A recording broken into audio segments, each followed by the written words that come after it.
email addresses. They claim they work for this particular company. They say, oh, we have a job, a contract for 6 to 12 months, and they want to have your information, or if you can refer someone to this job, and you often get them 2 or 3 times a day. It's spammed by all the time. They're not real people. These are people that just look up your information and start spamming you so they can use your information. Some of them contain viruses. Some of them just want to hack into your email account if you click it open or respond to it.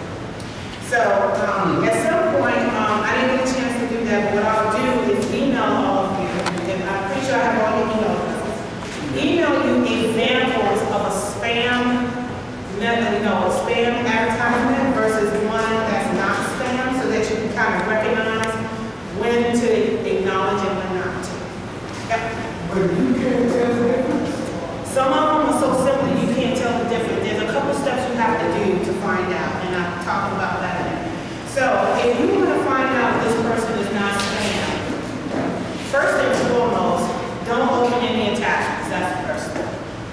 Look at the company on the company website and see if they even have the job listed there. If that company doesn't have that job listed on their job site, more than likely it doesn't exist.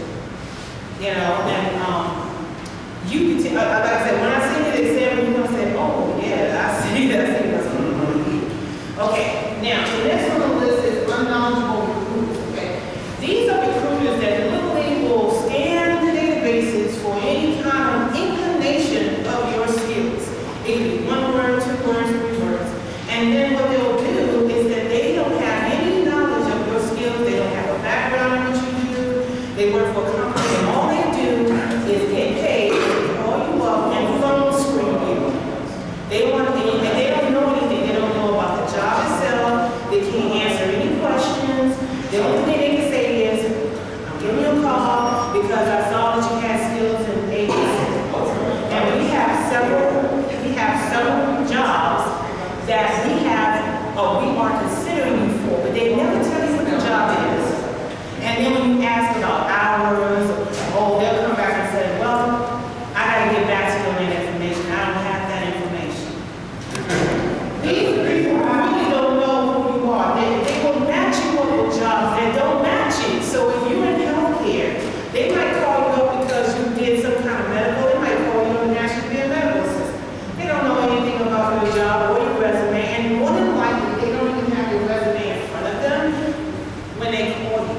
They only have a specific set of things that they're going to ask you for. Don't give them any information. Okay?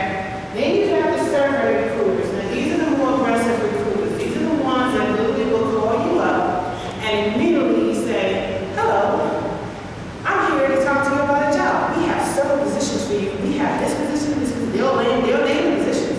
And then they'll immediately start asking questions like, tell me about yourself. Where do you work? How much do you make? How many people are on your job? Do you do this? Is your manager here? How many locations do you have? And they will not give you any information about the job that they claim they're calling you to. So those on the survey, don't give them any information unless they reciprocate and answer your questions first. What you do is when they start asking you that third question about where you were, how many people, just say, hey, listen, can you tell me more about this job? And then they may answer the question, or they might give you conversation surrounding that question, but they never really answer the question.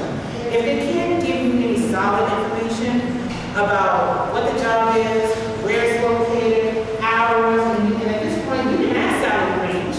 You want to know how much the salary is.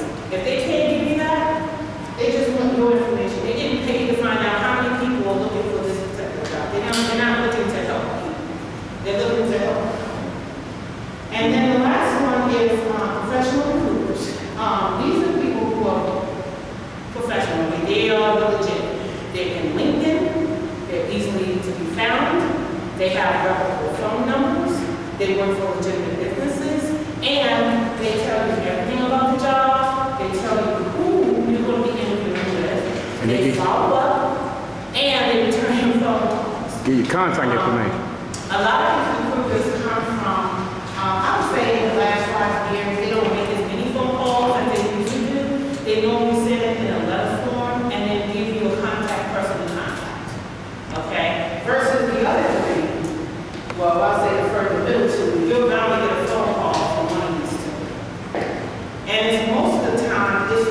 that you didn't even apply for.